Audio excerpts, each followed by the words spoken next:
कौन हो सरे? अरे यहाँ का हमारा गहुआ ससुआ में करता रहा सरे। अरे कुछ नहीं करत बाबा। अरे कुछ कहा देखा करत है नाती तो नहीं अब लगल। का हो चाचा?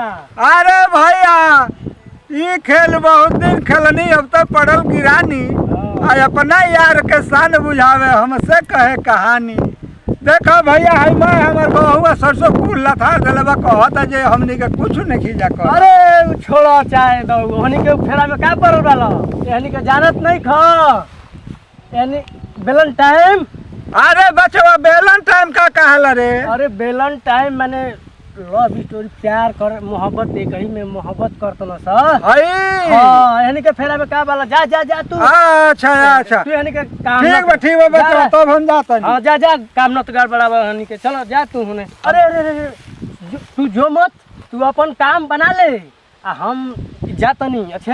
हां हे तू जा आ जतना जल्दी अपन तू काम बना के आ तू रास्ता धर।